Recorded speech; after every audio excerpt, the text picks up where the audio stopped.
Lesson 2. The sheep. Lazy sheep, pray tell me why. In the pleasant fields you lie, eating grass and daisies white. From the morning till the night, everything can something do. But what kind of use are you? Hindi अनुवाद। आलसी भेड़, मुझे बताओ जरा कि तुम सुंदर खेतों में क्यों लेटी रहती हो, घास और सफेद डेज़ी फूल खाती रहती हो। सुबह से लेकर रात तक हर कोई कुछ न कुछ काम करता है, लेकिन तुम्हारा क्या उपयोग है? Hard meanings. लेजी आलसी, प्रे कृपया बताओ, डेसीज डेजी फूल, यूज उपयोग, एक्सप्लेनेशन। यह हिस्सा एक छोटे बच्चे का सवाल है जो भेड़ को आराम करते हुए देख रहा है। वह सोचता है कि जब सभी लोग कोई न कोई काम कर रहे हैं तो भेड़ का क्या काम है। वह उसे आलसी समझता है और उसकी उपयोगिता पर प्रश्न उठाता है। Nay, my little master, nay, do not serve me so, I pray. Don't you see the wool that grows on my back to make you clothes? Cold and very cold you'd be if you had not wool from me. Hindi अनुवाद। नहीं, मेरे छोटे मालिक, नहीं। कृपया मुझे ऐसा मत कहो। क्या तुम नहीं देखते कि मेरी पीठ पर ऊन उगती है, जो तुम्हारे कपड़े बनाने के काम आती है? ठंड में तुम बहुत कांपते अगर तुम्हारे पास मेरी ऊन न होती। Hard meanings. ने नहीं, पोएटिक स्टाइल। वुल ऊन, ग्रो सूखती है, क्लोथ्स कपड़े, एक्सप्लेनेशन। भेड़ विनम्रता से जवाब देती है कि वह काम कर रही है, उसका काम ऊन देना है जिससे इंसानों के कपड़े बनते हैं। अगर वह ऊन न दे तो ठंड में इंसान कांपते रह जाए।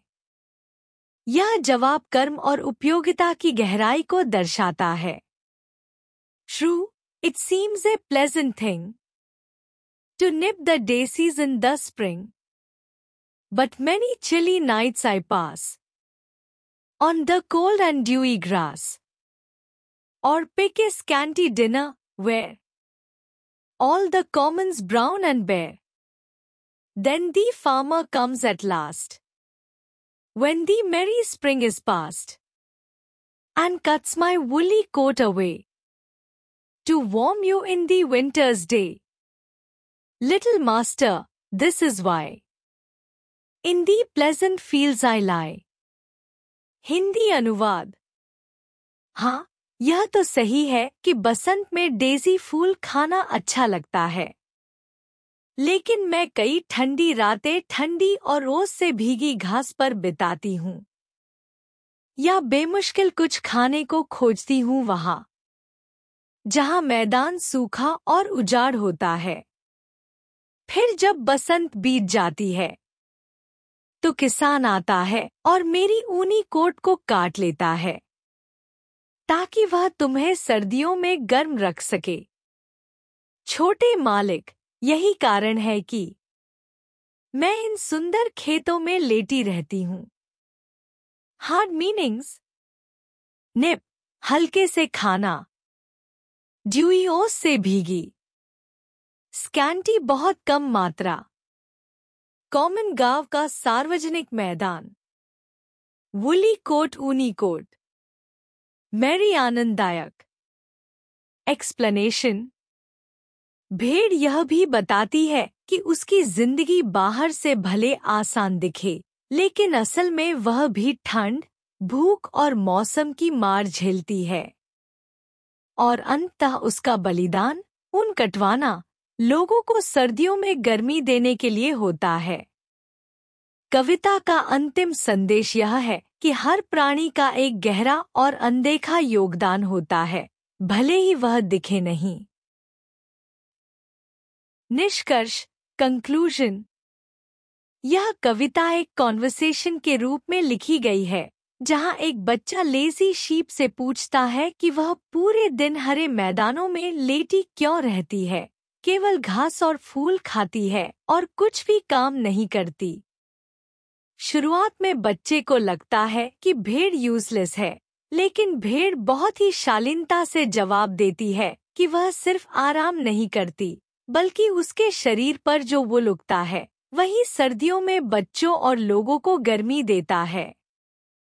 भेड़ यह भी बताती है कि जब बच्चे वसंत ऋतु में खेल रहे होते हैं, वह तब भी कोल्ड नाइट्स में वेट ग्रास पर सोती है और कई बार उसे भरपेट खाना भी नहीं मिलता। लेकिन जब वसंत चला जाता है तो किसान आकर उसकी ऊन काटता है और वही ऊन इंसानों को विंटर में गर्म रखता है। अंत में भेड़ यह कहती है कि यही कारण है कि वह प्लेजेंट फील्ड्स में लेटी रहती है, क्योंकि वह एक आवश्यक कार्य कर रही होती है, भले ही वह डायरेक्टली विजिबल न हो। यह कविता हमें सिखाती है कि हर प्राणी का जीवन में कोई न कोई पर्पस होता है, चाहे वह बाहर से आलसी ही क्यों न दिखे। विलोम शब्दों की सूची, लिस्ट ऑफ एंटोनिम्स।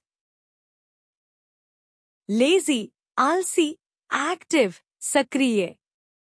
प्लेजेंट, सुखद, अनप्लेजेंट, कष्टदायक। मॉर्निंग, सुबह, नाइट, रात। एवरीथिंग, सब कुछ, नथिंग, कुछ नहीं। कोल्ड, ठंडा, हॉट, गर्म। ग्रो, उगना, श्रिंक, सिकुड़ना। मैरी, खुश, सैड, दुखी। पास्ट, गुजरा हुआ, फ्यूचर, आगामी।